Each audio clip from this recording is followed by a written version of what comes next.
Bonjour, bonjour, la famille MC Kalinga. Bonjour, chers internautes. Nous voici encore sur notre chaîne MC Kalinga, sur notre rubrique des enseignements.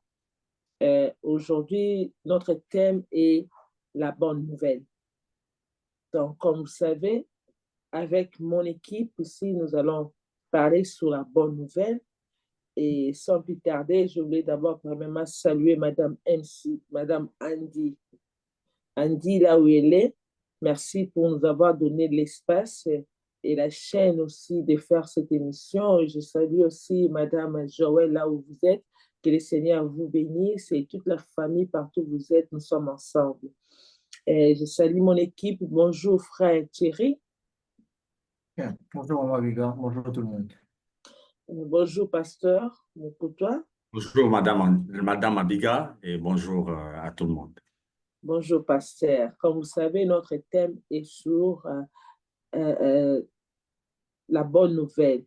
Et sans plus tarder, pasteur, je vous laisse la parole de nous parler sur la bonne nouvelle. Merci beaucoup. Gloire au Seigneur.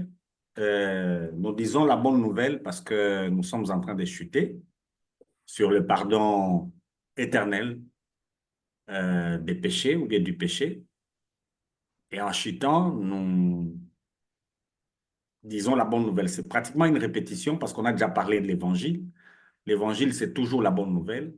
Et en chutant comme ça, nous allons nous répéter plusieurs fois parce que nous allons redire d'une manière simple et d'une manière un peu claire les choses que nous avons dites dans la plupart des émissions que nous avons tenues, qui ont poussé à beaucoup de questions. Mais là, nous allons être un peu plus clairs pour dire les mêmes choses. Alors, Madame Abiga, si vous pouvez nous aider, parce que nous parlons de la question du pardon du péché. Nous sommes en train de montrer à l'Église ce que Jésus est en train de faire aujourd'hui pendant que nous parlons. Parce qu'on nous a présenté un Jésus de l'histoire. Et tout le monde a tendance de croire que quand nous disons Jésus, c'est quelqu'un qui était venu, qui a travaillé, qui a terminé son travail et qui nous a laissé à nous de faire un autre travail différent de celui que lui a fait. Ou bien en complément de ce que lui avait fait. Alors Jésus est venu faire un seul travail, nous l'avions déjà dit, c'est accorder le pardon à l'humanité. C'est le travail que Christ est venu faire. Ce n'est pas le même travail que nous faisons. Nous travaillons à l'évangélisation du monde, nous travaillons à la propagation de la bonne nouvelle. Maintenant, c'est quoi cette bonne nouvelle? Cette bonne nouvelle, c'est effectivement le pardon de péché. Je crois que vous connaissez le texte le plus populaire peut-être de la Bible, Jean 3,16. On n'a même pas besoin de lire. Chacun là où il est, il connaît ce texte. Car Dieu a tant aimé le monde qu'il a donné son Fils unique, afin que quiconque croit en lui ne périsse point, mais qu'il ait la vie éternelle. Voilà un texte connu de tout le monde. Dieu a aimé le monde. En aimant le monde, qu'est-ce qu'il fait? Il a donné son Fils. Tout le monde est d'accord que ce Fils-là, c'est Jésus. Mais pourquoi Dieu a donné Jésus? Est-ce que c'est pour que nous puissions nous marier? L'émission passée, on a dit non. Est-ce que c'est pour que nous puissions voyager? L'émission passée, on a dit non. Et cet amour de Dieu pour l'humanité, et dans quel domaine? Nous l'avions démontré avec l'émission passée, parce que tous ont péché et tous sont privés de la gloire de Dieu. Alors, dans son amour, Dieu a pourvu à l'humanité entière de son propre Fils, qui est Jésus. Et nous l'avions déjà dit dans d'autres émissions, c'est dans le plan de Dieu avant la création que Christ est l'agneau qui a été immolé. C'est avant la création. Alors, si nous regardons les choses de cette manière-là, nous allons comprendre que le seul et l'unique travail de notre Seigneur Jésus-Christ, c'était mourir à la croix. Sur la terre, son travail, c'était mourir à la croix. Ce n'était même pas faire des disciples, moins encore guérir les malades ou opérer les miracles comme il a fait. Son travail, c'était aller à la croix. Et l'amour de Dieu s'est manifesté quand la parole s'est faite chair. C'est-à-dire Christ qui est la parole, Christ qui est Dieu, Christ qui est esprit a porté la chair. C'est là que l'amour de Dieu s'est manifesté. Pourquoi? Parce que tous ont péché et sont privés de la gloire de Dieu. Maintenant, la grâce vient avec la venue de cet homme, Jésus-Christ, qui a porté le corps et qui est mort à la croix. Mais est-ce qu'il a terminé son travail là-bas? Ça, ce n'est pas l'évangile. L'évangile, c'est que après sa mort, selon les Écritures, il a été enseveli selon les Écritures. On a déjà lu ça. Et puis, il est ressuscité pour la justification des saints. Maintenant, comment s'opère cette justification? Parce que les saints sont justes quand ils ont le pardon. Comment s'opère cette justification? Effectivement, c'est quand il est parti au ciel avec son sang. Alors, nous allons rappeler quelques éléments qui sont fondamentaux de la parole de Dieu. Nous allons les rappeler aujourd'hui pour permettre à ceux qui nous suivent de comprendre pourquoi nous parlons du pardon du péché et pourquoi le pardon du péché, c'est la bonne nouvelle. Hébreux 9, le verset 22, Madame Abiga. Hébreux 9, le verset 22, je lis dans le nom de Jésus. Amen. Et presque tout, d'après la loi, est purifié avec du sang. Et sans effusion de sang, il n'y a point de pardon. D'après la loi de Moïse, la purification, pour mieux dire la justification, ne peut s'opérer que s'il y a effusion de sang. Et sans effusion de sang, on ne peut pas parler de pardon. Ça, c'est le premier élément à retenir, qui est très capital. Selon la loi, tout est purifié par le sang. Et sans effusion de sang, on ne peut pas parler du pardon de péché. Alors nous, aujourd'hui, si nous sommes en train de parler du pardon de péché, effectivement, c'est parce que Christ est mort. C'est parce que Christ est mort. On peut ajouter à ce texte Hébreux, le chapitre 10, le verset 8 et le verset 9. Si on peut ajouter ça. Hébreux 10, verset 8 à 9. Après avoir dit d'abord, tu n'as voulu et tu n'as agréé ni sacrifice, ni offrande, ni holocauste, ni sacrifice pour le péché, ce qu'on offre selon la loi. Il dit ensuite, voici, je viens pour faire ta volonté. Il a aboli ainsi la première chose pour établir la seconde. Gloire au Seigneur. J'aimerais que vous nous lisiez dans cette Bible-là pour que ceux qui nous suivent comprennent. Parole de vie. Oui. Il commence donc par dire que Dieu n'a pas voulu les sacrifices et les offrandes, les holocaustes et les sacrifices pour le péché, qu'il n'y a pas pris plaisir. Pourtant, ce sont bien là les sacrifices prescrits et offerts conformément à la loi. 9. Ensuite, il continue en disant, « Mais voici, je viens pour faire ta volonté. » Cela signifie qu'il abolit la première institution, la loi et les sacrifices qu'elle prescrit comme moyen d'expier les péchés pour inaugurer une économie nouvelle où l'obéissance à la volonté de Dieu occupe les premiers rangs. Parole du Seigneur. Gloire au Seigneur. L'obéissance à la volonté de Dieu occupe le premier rang. C'est ce que Jésus disait à Nicodème. Dieu a aimé le monde, il a donné son Fils, afin que quiconque croit en lui ne périsse point, mais qu'il ait la vie éternelle. Aujourd'hui, la justification ne s'obtient pas par une œuvre. La justification s'obtient par la foi en ce que Jésus a fait. Et qu'est-ce que Jésus a fait? Et pour mieux dire, qu'est-ce que Jésus fait? C'est ça notre question aujourd'hui. Mais avant d'avancer, le texte dit que tout ce qu'on offrait selon la loi, Dieu n'y a pas pris plaisir. les gens de l'Ancien Testament qui offraient des animaux, Dieu ne prenait pas plaisir à cela. Il y avait un semblant de pardon, mais ce n'était pas le pardon. Parce que Dieu ne prenait pas plaisir à tout ce qu'on faisait selon que Moïse avait demandé. Les sacrifices, les holocaustes.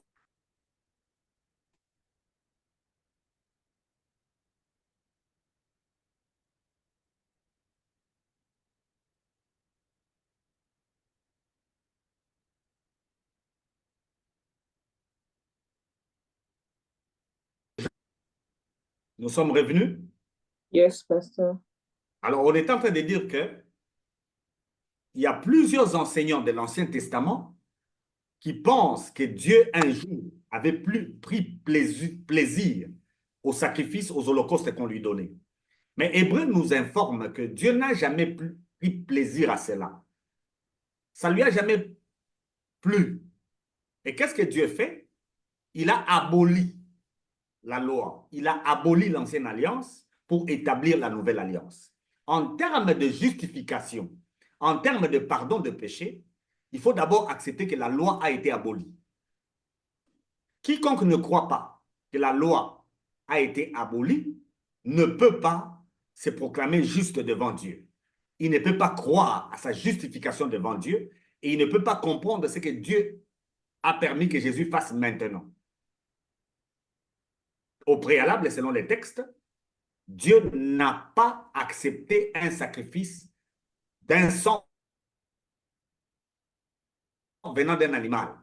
Or, nous l'avions lu dans les textes de Hébreux 9, que tout selon la loi était purifié par le sang. Quel sang? Le sang de bouc, le sang de taureau. Mais tous ces sangs-là, Dieu n'était pas d'accord avec, ça ne lui a jamais plu. Alors son plaisir, c'est dans ce que Jésus fait maintenant. C'est là où Dieu trouve plaisir. Il a formé un corps à Christ pour que lui maintenant prenne plaisir. Parce qu'il n'a jamais pris plaisir avant. Alors pour terminer, afin qu'on se pose des questions, si vous pouvez me lire aussi Hébreux 4, verset 14 à 16.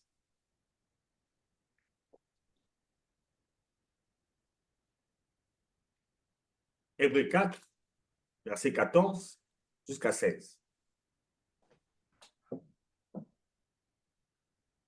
Hébreux 4, 14 jusqu'à 16. Ainsi, puisque nous avons en Jésus, le Fils de Dieu, un grand prêtre si éminé qui a traversé les cieux pour pénétrer jusque dans la présence même de Dieu. Demeurons fermement attachés à la foi que nous professons et confessons là fidèlement. Enfin, notre grand prêtre n'est pas incapable de comprendre nos faiblesses et de sympathiser avec nous. Au contraire, il a connu toutes nos épreuves à tout égard. Il a été soumis absolument aux mêmes tentatives que nous et pourtant, il est resté sans péché.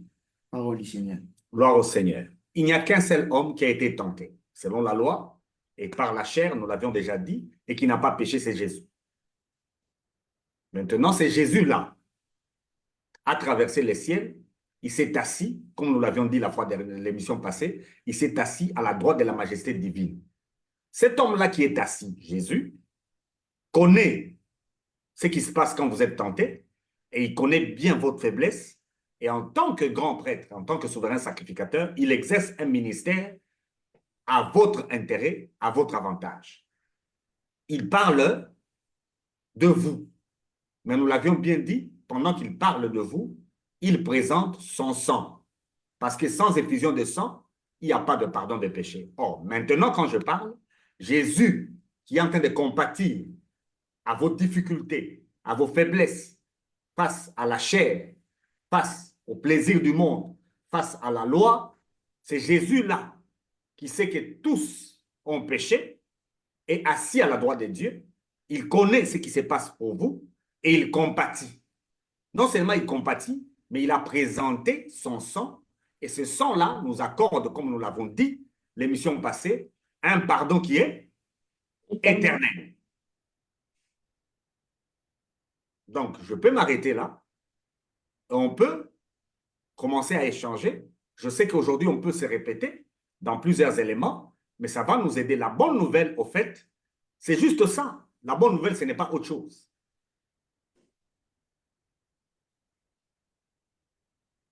Merci, pasteur, pour votre exposé. Et comme vous avez dit, la bonne nouvelle, ce n'est pas autre chose. La bonne nouvelle, c'est le travail de Jésus-Christ à la croix. Et nous savons que Jésus-Christ est assis à la droite du Père et est en train de présenter son sang pour nous. C'est bien la bonne nouvelle, parce que ça, c'est la bonne nouvelle. On peut même fermer nos Bibles, on peut même terminer cette émission par là, en connaissant que non, Jésus est assis à la droite du Père. Et par rapport à ce que Jésus-Christ a fait, nous avons la vie éternelle. Pasteur, il y a certains gens qui vont se poser la question, si vraiment Dieu n'a pas voulu les sacrifices que les hommes faisaient à travers les animaux, en sachant que non, lui-même Dieu nous a orientés, nous a demandé de le faire. Bien sûr que la Bible dit la nouvelle alliance, l'ombre des choses à venir, ou bien ce que nous avons toujours à dire. Mais qu'est-ce qui s'est passé en ce moment-là? Il nous a demandé d'offrir des animaux. Et les sacrificateurs faisaient tout ce travail. Mais lui n'agréait pas. Mais quand même, le sacrificateur disait que non, vous êtes pardonnés. Et la Bible dit que ces gens partaient pour une année, sans pour autant s'inquiéter de ce qui s'est passé. Ils savent vraiment que non, je obtenu le péché par rapport à mon sacrifice. Mais par contre, Dieu n'agréait pas cela. Parce que vous ne voyez pas qu'il y a un peu de point d'interrogation. Si vous pouvez vraiment bien expliquer à cette époque qu'est-ce qui s'est passé. Bien sûr qu'aujourd'hui, nous savons que Jésus-Christ est assis à la droite du Père. Merci, pasteur. Merci beaucoup, Madame Abiga. Très bonne question. C'est là que l'étude de l'Ancien Testament doit être enseignée aux lecteurs de la Bible. Comme vous venez de le dire, l'Ancien Testament, c'est l'ombre. Tout ce qui s'est fait dans l'Ancienne Alliance est l'ombre de la Nouvelle. Et en matière de pardon, Dieu a aboli tout ce qui se faisait dans l'Ancienne Alliance. Maintenant, votre question, qu'est-ce qui s'est passé? Parce qu'en ce moment-là, Christ n'est pas assis avec du sang à la droite de la majesté divine. Il n'est pas assis avec du sang parce qu'il n'avait pas encore versé le sang. En fait, quel est le but même de l'Ancien Testament et de l'Ancienne Alliance? Le but, c'est que l'homme soit convaincu des péchés. Okay. En fait, avec le sang que le sacrificateur et le souverain sacrificateur versaient, il démontrait, nous l'avions lu la fois dernière, Madame Abiga, vous vous rappelez du texte? Nous l'avions lu la fois dernière, c'est que le souverain sacrificateur lui-même offrait un animal pour son péché. Il y avait toujours le souvenir du péché. Chaque fois qu'il y a un acte posé, on doit amener un animal. Le souvenir du péché était toujours là. C'était une preuve que le péché n'était pas pardonné. Mais Dieu a permis tout cela pour nous conduire jusqu'à Jésus, pour nous montrer comment est-ce que lui va faire expiation de péché. L'Ancien Testament est bon. Les pratiques de l'Ancien Testament sont aussi bonnes. Et la loi est bonne parce qu'elle a comme objectif de permettre à l'homme de constater le péché et l'impossibilité d'être pardonné par une œuvre humaine. Voilà le but, Madame Abiga. Et qu'est-ce qui s'est passé en ce moment-là? Dieu ne pardonnait pas. Les gens n'étaient pas pardonnés. Et c'était quoi? Au fait, ils avaient une foi qu'en faisant ça, ils avaient le pardon. Or, nous marchons avec Dieu par la foi, n'est-ce pas? Ils avaient une certaine foi qu'en donnant un animal, ils étaient pardonnés pendant une année. Comme ils avaient la foi, Dieu travaillait avec cette foi. Pendant que le pardon n'était pas encore accordé. Pasteur, vous ne trouvez pas que non, même aujourd'hui que nous sommes à la Nouvelle Alliance, quelqu'un peut dire que non, je fais ça même si Dieu n'a pas agréé et parce que Dieu l'a recommandé. Parce que nous voyons, l'ancienne nouvelle et l'ancienne alliance, ce n'est pas mauvais. Nous la prêchons maintenant. Mais vous ne voyez pas que non, il y a certaines pratiques que les gens continuent à les faire, soit disant que le Seigneur avait demandé des gens de les faire. Là, maintenant, il y a un sérieux problème. Quand, dans la nouvelle alliance, vous continuez avec ces pratiques-là, il y a un problème. La loi a été donnée pour un but et la loi est arrivée à sa fin. Quand Jésus a dit tout est accompli, c'est par rapport à la loi. Après la résurrection de Jésus, après son ascension, sa glorification, la question de la loi doit être traitée autrement. C'est ce que Hébreu nous dit.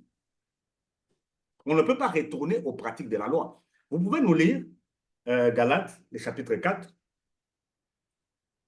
commencez au verset 1er.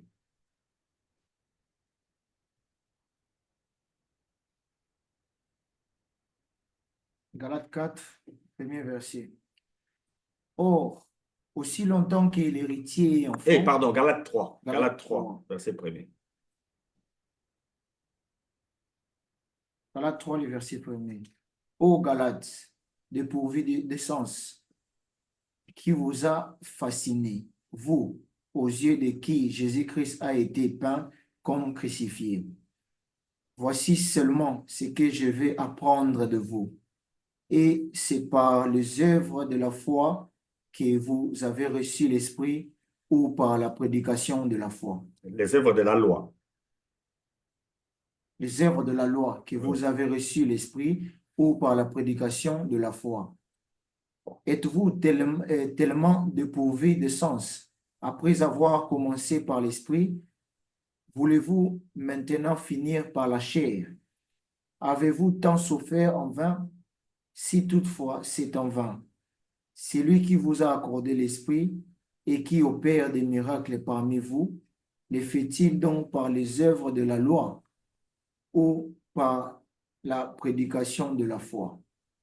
Comme Abraham crut à Dieu et que cela lui fit imputer à justice, reconnaissez donc que ce sont ceux qui ont la foi qui sont fils d'Abraham. On s'arrête là. Madame Abiga, Oui, on pasteur. répond à votre question de cette manière ici. Nous sommes avec les gens des Galates à qui on a demandé de se faire circoncire par les Juifs qui se sont convertis, les Juifs chrétiens. Aujourd'hui, ça revient encore. Ça revient encore. Il y a des gens qui vont en Israël qui commencent à pratiquer le judaïsme parce que le salut vient des Juifs. Maintenant, c'était les problèmes avec les Galates. Ils ont commencé à pratiquer la loi. Mais Paul est en train d'expliquer clairement que si Abraham a été déclaré juste, ce n'était pas par une œuvre. C'est parce qu'il avait cru. La foi. Donc, comment vous voulez revenir aux œuvres pour être justifié? Parce qu'avec les œuvres, le pardon n'a pas été accordé parce que les œuvres nécessitent que vous preniez un animal que vous puissiez donner. Or, Dieu n'a pas pris plaisir à toutes ces choses-là. Le tabernacle, dans tout ce qui se faisait, Veuillez nous excuser, il y a un problème de coupure. Le pasteur est toujours là, il va revenir.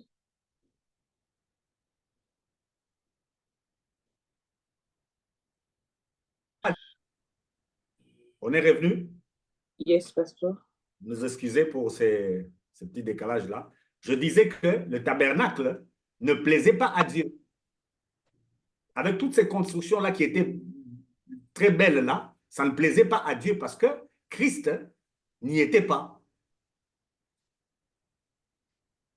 C'est du matériel.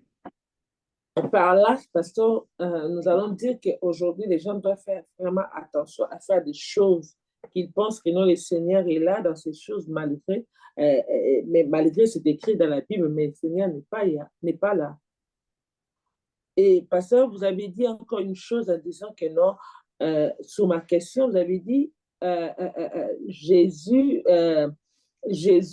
l'avait demandé de faire cela parce que Jésus n'était pas assis sur son trône ou à la droite, à sa droite. Avec du sang. Avec du sang. Mais la Bible nous dit que non, lorsque nous lisons la Bible, nous trouvons que non, vous avez aussi dit ça, que Jésus-Christ a été immolé avant les fondements ou la fondation du monde. Maintenant, quand on dit que non, Jésus-Christ n'était pas encore assis parce qu'il n'y avait pas du sang. Mais c'est lui, l'agneau, qui a été immolé avant. Cette nuance, pasteur, si vous pouvez vraiment bien expliquer cela. Voilà la phrase, vous devez bien l'entendre. Il n'était pas encore assis avec du sang. Les Jésus, avant sa mort, c'est Dieu, avec un corps spirituel qui n'a jamais versé du sang. Mais après sa résurrection, nous avons un Jésus maintenant avec du sang, qui a vécu comme un homme, qui a été tenté comme les hommes, qui a versé son sang à la croix, après avoir obéi à toute la loi. Maintenant, par rapport aux œuvres, Madame Abiga, vous venez de dire quelque chose que moi, je ne dis pas. Je ne suis pas en train d'interdire les œuvres. Je suis en train de parler du pardon du péché. Toute œuvre pour obtenir un quelconque pardon annule la bonne nouvelle. Okay. La bonne nouvelle, c'est une question de foi. Nous mettons la foi dans ce que Jésus fait et dans ce que Jésus a fait. Parce que je n'ai pas compris la réponse que vous m'avez donnée en disant que non, Jésus, l'agneau a été immolé avant. Et l'agneau qui est maintenant assis à la droite. Tu vois, même agneau. On n'a pas deux agneaux, c'est le même. Avant la fondation du monde, Dieu a planifié le salut de l'humanité entière. Avant de nous créer, Dieu sait de quoi il va nous créer. Okay. Et en nous créant, il sait que tous vont pécher. Okay. Et tous seront condamnables. Okay. La seule solution à ce problème, avant de créer, Dieu a posé la question, qui est-ce que je vais envoyer? Jésus a dit, moi, j'irai. Mais voici, envoie-moi. C'est Isaïe qui nous l'a dit. Et Hébreu nous le dit aussi. Maintenant, Hébreu nous dit, quand il a dit, il a formé un corps à son fils, un corps de chair, l'incarnation. Alors, il abolit la première chose qu'il avait donnée sous la loi, qui permettait aux gens de penser qu'ils peuvent être bien avec Dieu en les appliquant. Il abolit ces choses-là. Maintenant, avant que Jésus ne porte ses corps, il était toujours dans la gloire, mais il n'avait pas du sang. Quand est-ce qu'il a eu le sang? C'est quand il s'est incarné. C'est la différence entre notre foi et toutes les autres foi. Nous avons un Dieu qui s'est incarné. Amen. Dans toutes les religions, on prie Dieu qu'on ne connaît pas. On prie Dieu qui ne s'est jamais approché des hommes. Ou bien carrément, on fait des hommes des dieux. Mais tous ces hommes-là, ils finissent par mourir et ils restent dans le tombeau. Mais notre Seigneur à nous, il est mort, 3 jours après, il est ressuscité et il est assis à la droite de la majesté divine avec du sang parce que le pardon des péchés passe par le sang.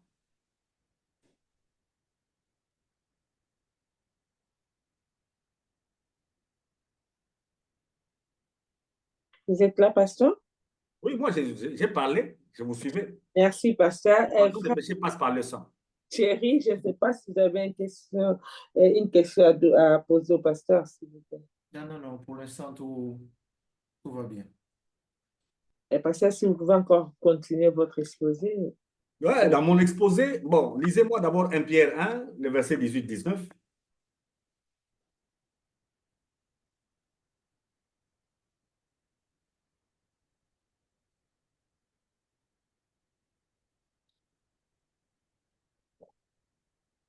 Pierre 1, 18-19, je lis dans le nom de Jésus. Sachez que ce n'est pas par de choses périssables, par de l'argent ou de l'or, que vous avez été rachetés de la vaine manière de vivre que vous avez hérité de vos pères, mais par le sang précieux de Christ, comme d'un agneau sans défaut et sans tache. Vous pouvez ajouter le verset 20 pour que ça soit clair. Prédestiné avant la fondation du monde et manifesté à la fin des temps à cause de vous. Parole du Seigneur. Vous voyez, le verset 21 va parler vraiment de vous qui croyez. Alors, Madame Abiga, c'était ça la question. Il est prédestiné avant la fondation du monde comme la solution au problème du péché. Maintenant, il règle ce problème quand il vient dans sa chair. Maintenant, le rachat, le pardon de péché ne s'obtient pas par une autre manière que par le sang de Jésus. Alors, si Jésus est allé auprès du Père, vous l'aviez dit la fois dernière, il a dit à Marie, ne me retiens pas, car je ne suis pas encore allé vers mon Père qui est votre Père. C'est parce que, comme souverain sacrificateur, il doit aller jusque là-bas. Mais différemment d'Aaron et de ses fils, lui, il entre une fois pour toutes et il reste là, il s'assoit. Ce qui fait que cette dispensation est meilleure.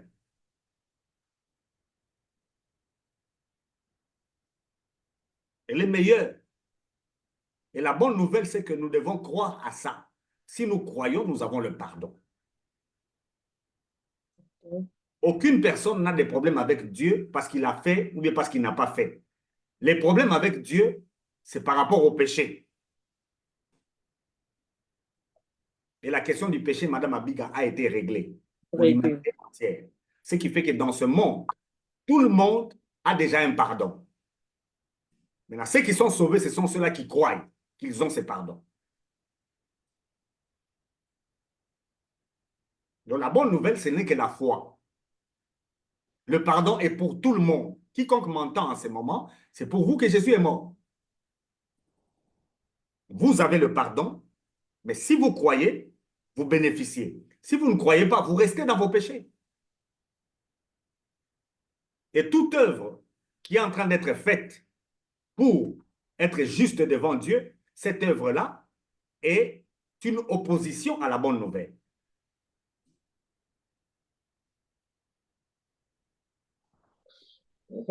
Parce que jusqu'à présent, moi, je pense que tout est clair. Je n'ai pas vraiment de questions à poser, pasteur. Et si vous n'avez pas de questions, moi j'ai des versets. Ça ne me dérange pas. Les versets, comme le dit le révérend Jean Bosco Kindomba, c'est comme des gouttes. La dernière verset, c'était 1 Pierre combien? 1 Pierre 1, 18, 19. C'est ce qu'on venait de lire. Ok. Nous sommes allés Moi, j'ai des versets.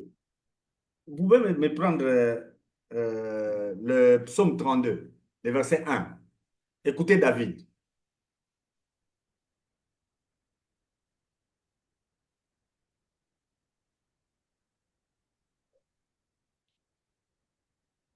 Psaume 32, le premier verset. David, cantique. Heureux celui qui la transgression est remise, à qui le péché est pardonné. Heureux, donc dans ce monde ne peut avoir de la joie que celui à qui la transgression est remise et que le péché est pardonné. Faites tout ce que vous voulez. Tant que vous ne croyez pas que vous avez le pardon de péché, vous serez malheureux. Amen. Tout ce qu'on peut enseigner aux gens à faire pour être bien avec Dieu, sans la conviction du pardon éternel des péchés, gardera ces gens malheureux. C'est comme ça que l'Église est pleine de gens qui pensent que Dieu les cherche pour leur faire du mal. On a donné à Dieu une image de quelqu'un. Quand tu agis mal, il te retire du travail. Quand tu fais ceci, il t'enlève la santé. Mais je suis désolé, le révérend Jean Bosco Kindomba a dit une fois quelque chose que j'ai aimé. Il dit, nous donnons à Dieu cette image. Vous avez un enfant qui va souvent sur la chaussée. Maintenant, vous lui dites, ne va pas sur la chaussée, on va te tamponner. Mais lui, il continue à sortir. Maintenant, pour lui apprendre à ne pas aller sur la chaussée, vous le mettez là, vous montez dans votre voiture, vous le cognez. Est-ce que vous pouvez faire ça?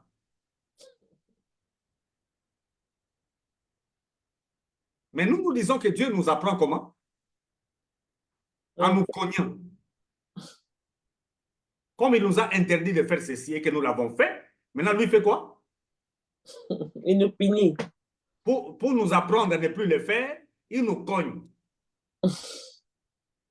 Ce n'est pas la bonne nouvelle. Ça place les gens dans une peur par rapport à leur Dieu.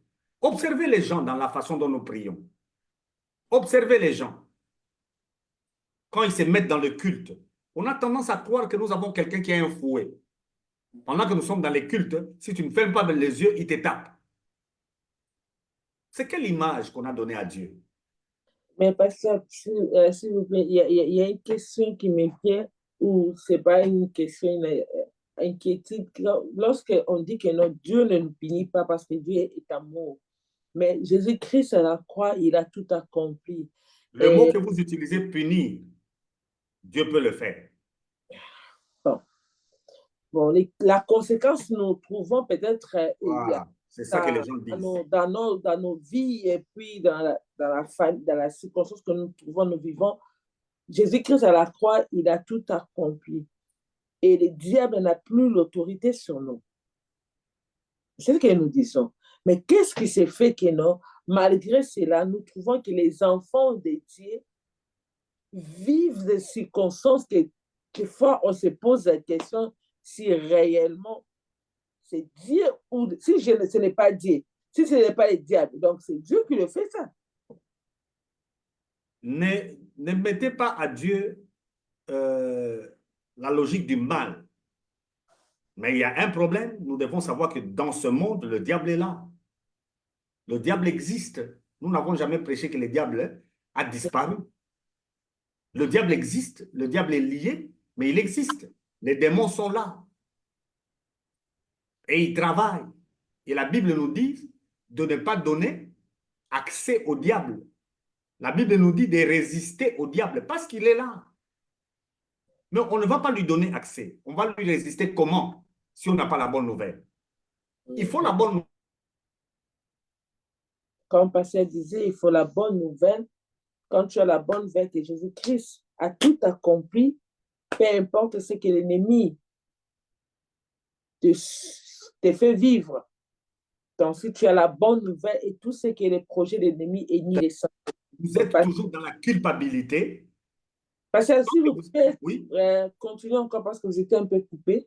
Oui, j'ai compris. Je disais que tant que vous êtes encore dans la culpabilité, l'ennemi va jouer.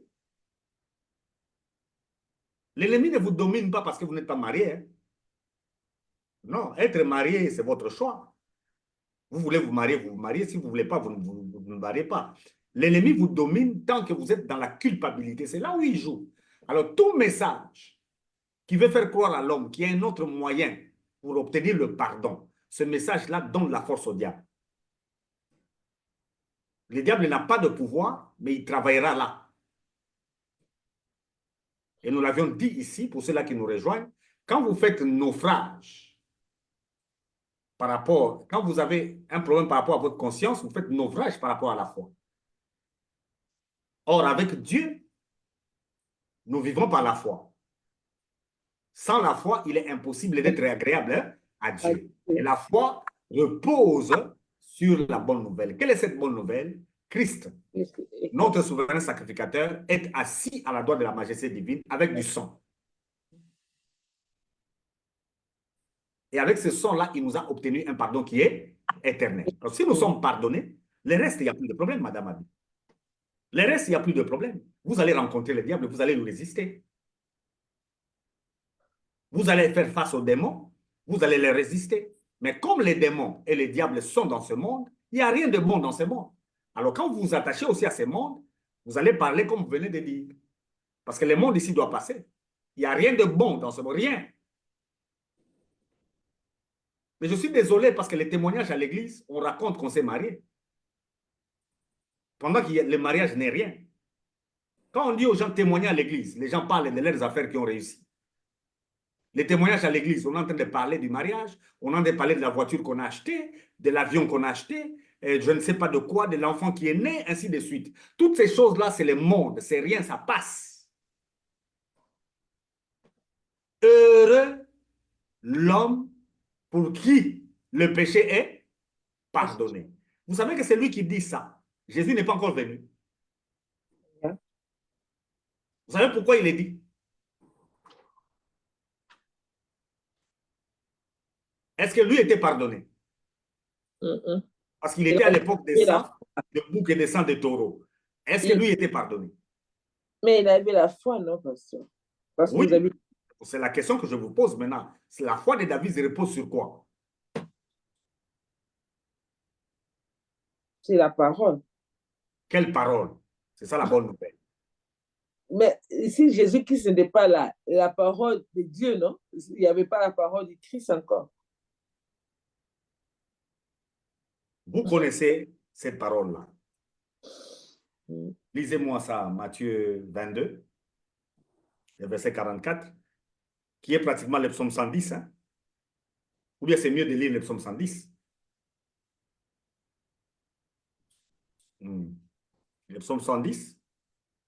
Lisez-moi le verset 36.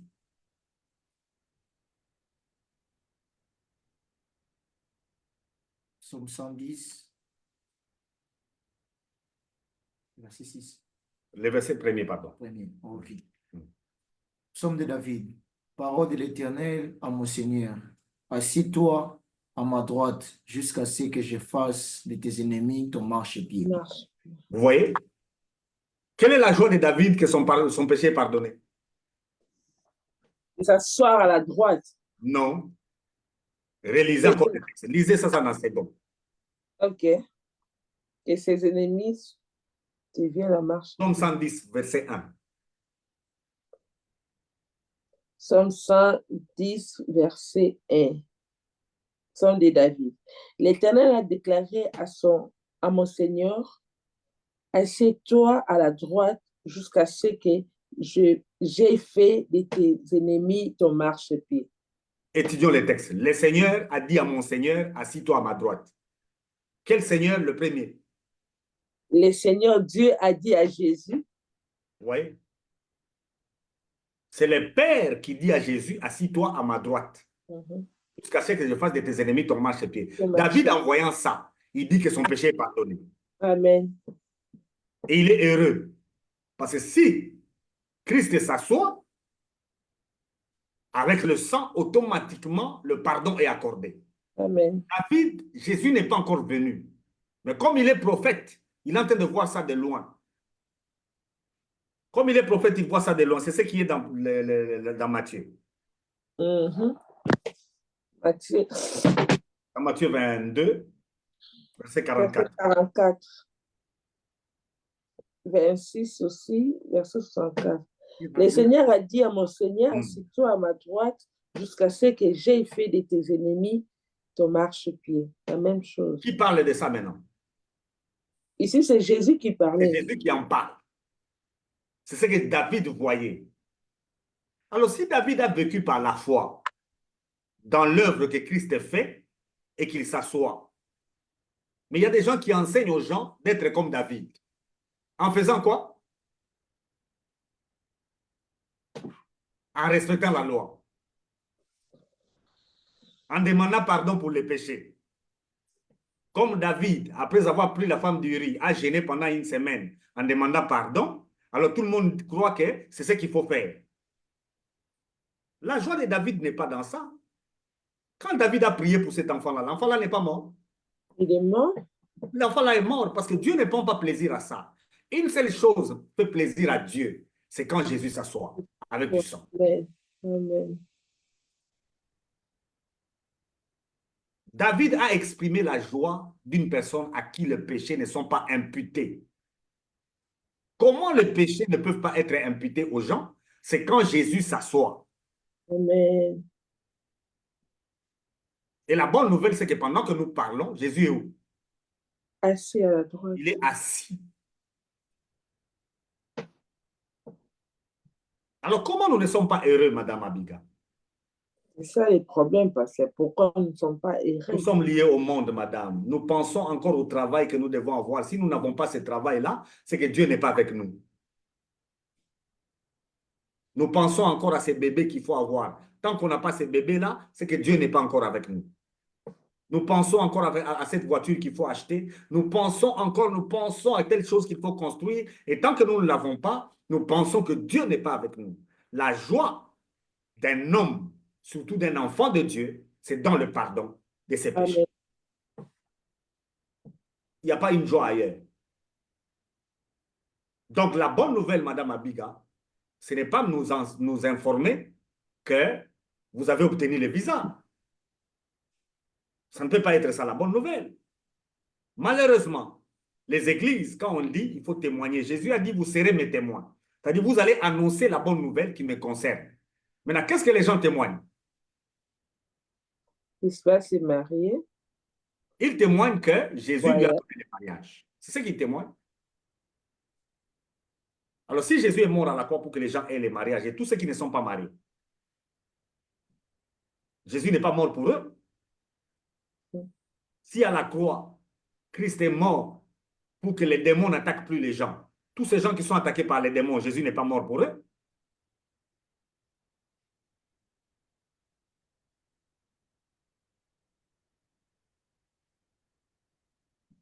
Donc, revenons à la bonne nouvelle, Madame Abiga.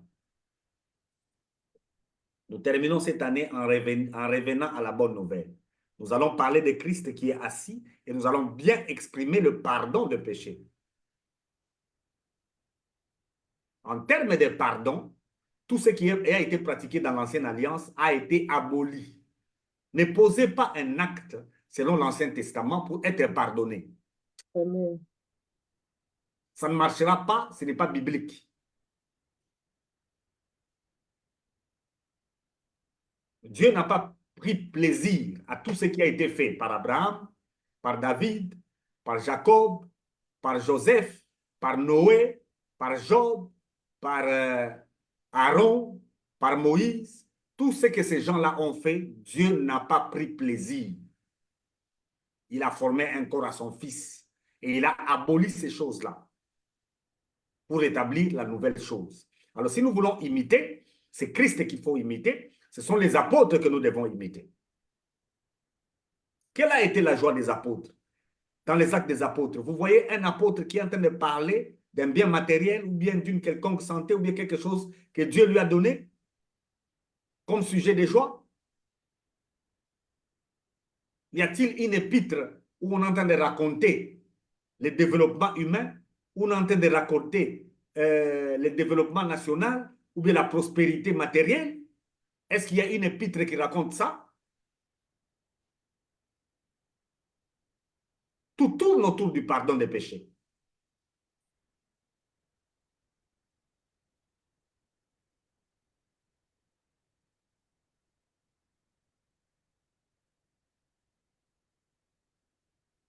Vous ne parlez plus? Parce que je pensais au verset, Hébreux 10, verset 1, ce qu'il disait sur la loi et sur le sacrifice. Hébreux 10, le verset? Les versets premiers. Qu'est-ce qui est dit? Bon, c'est la même chose de ce que vous venez de nous expliquer Tu ici. peux nous lire ici? Voilà. Hébreux 10, la loi de Moïse ne possède pas l'image véritable de réalité spirituelle que le Christ nous a apportée. Elle ne contient qu'une ombre imprécise de ces biens qui étaient encore à venir. Elle ne peut donc pas donner une pureté parfaite à ceux qui s'approchent de Dieu sur la base de ces sacrifices répétés des années à années. On peut s'arrêter là. C'est un peu plus clair. Est-ce que ça, il faut qu'on explique? Alors, pourquoi les gens reviennent encore à la loi? Les textes des Écritures sont clairs. Pourquoi les...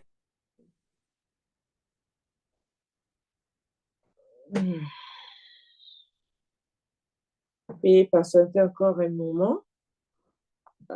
C'est un problème de technique. Ça va bientôt revenir. On est revenu? Yes, pasteur, vous êtes revenu. Je disais que c'était l'esprit de l'Antichrist. Il n'y a qu'une seule personne qui peut refuser qu'on présente Jésus assis à la droite de Dieu, c'est Satan. C'est Satan. Prochainement, je pense que nous allons parler du jugement du tribunal de Christ. Ouais, on doit parler du tribunal de Christ. Parce que nous allons tous comparaître devant le tribunal de Christ. C'est écrit, c'est biblique. Alors nous allons en parler.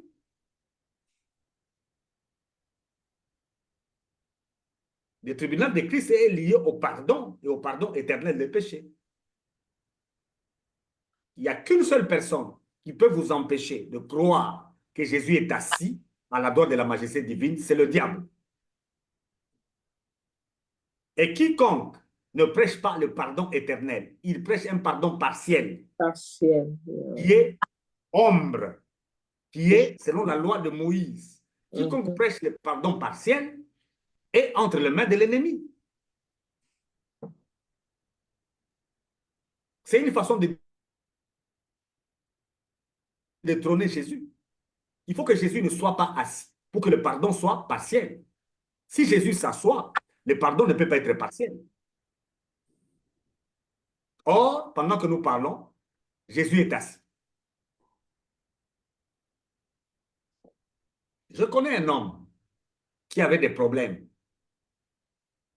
qui s'est mis à genoux et qui a commencé à prier, pensant que Dieu l'avait oublié. Cet homme a levé les yeux. Qu'est-ce qu'il voit? Il voit Jésus à la droite de Dieu, Jésus dans les regrets.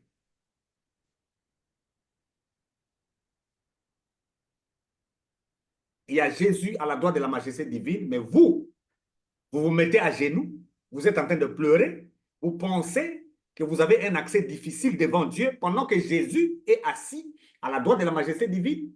Ça, c'est une injure.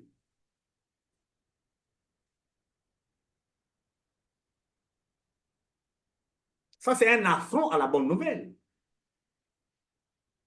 Et ce n'est pas la bonne nouvelle. Dans ce monde ici, si on vous amène une nouvelle intéressante, est-ce que vous pleurez, vous commencez à vous chagriner? Même si vous pleurez de joie, non?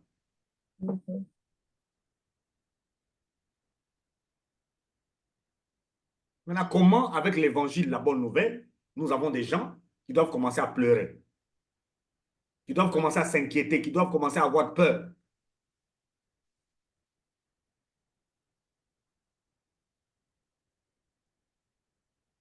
Observez qui ça? Étienne, qu'on est en train de lapider. On le lapide avec Paul dedans. Jésus à la droite de la majesté divine est debout en train de les regarder. Et Étienne, quand il regarde, il comprend.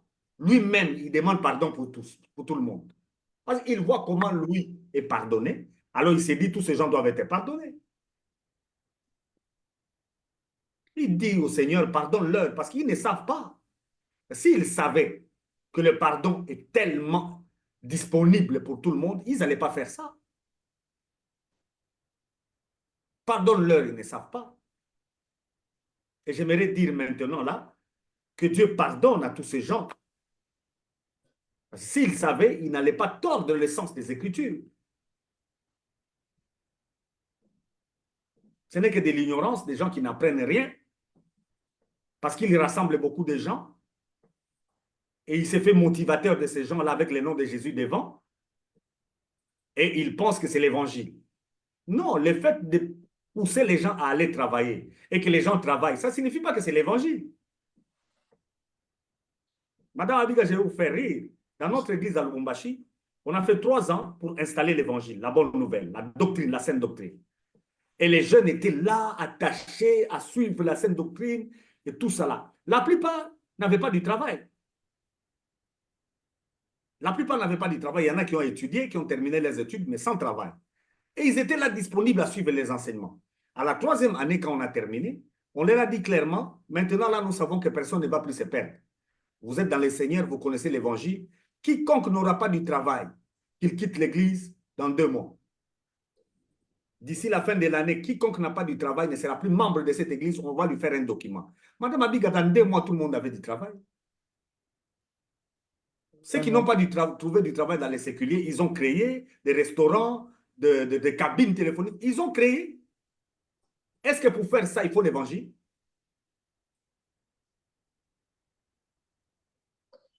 Alors, les églises se remplissent avec des motivateurs. Merci vraiment, pasteur, pour votre exposé d'aujourd'hui. Je pense que nous, vous avez beaucoup à parler, mais compte tenu du temps, nous sommes obligés vraiment de prendre fait parce que nous avons déjà fait 1 heure de temps. Et je sais que non, la semaine prochaine, on aura encore beaucoup à parler sur le tribunal de Christ. Et merci vraiment, pasteur, pour votre exposé d'aujourd'hui. Ça a été vraiment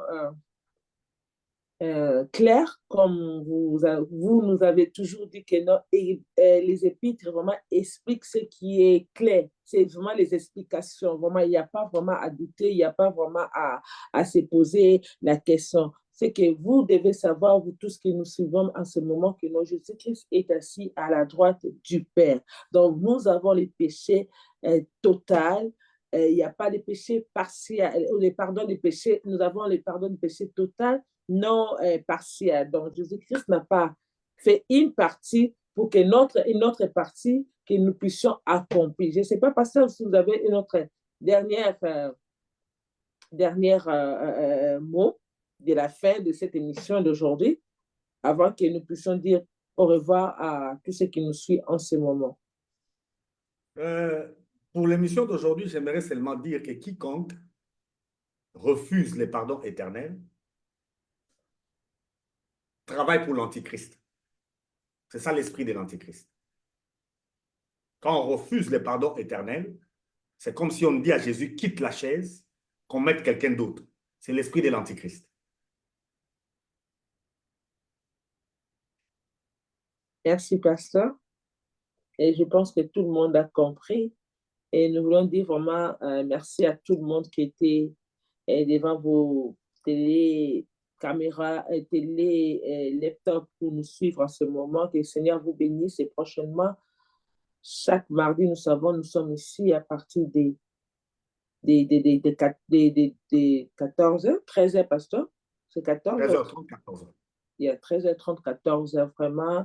Et inviter aussi les autres et partager aussi la vidéo. Et nous avons aussi notre chaîne MC Kalinga sur YouTube et ces émissions seront passées sur YouTube. Donc, soyez fidèles si vous n'avez pas Facebook, YouTube est là. Et partagez, posez vos questions, ne vous retenez pas. Nous sommes là, écrivez, pasteur est là pour répondre, nous sommes là pour répondre et que le Seigneur vraiment vous bénisse et merci à tout le monde, merci à Madame Andy, merci à Madame Joël, merci à nos frères qui nous suivent en ce moment, vraiment à la prochaine, nous sommes là et je pense qu'en ce moment, pour le moment, nous disons bye bye. Bye. Merci.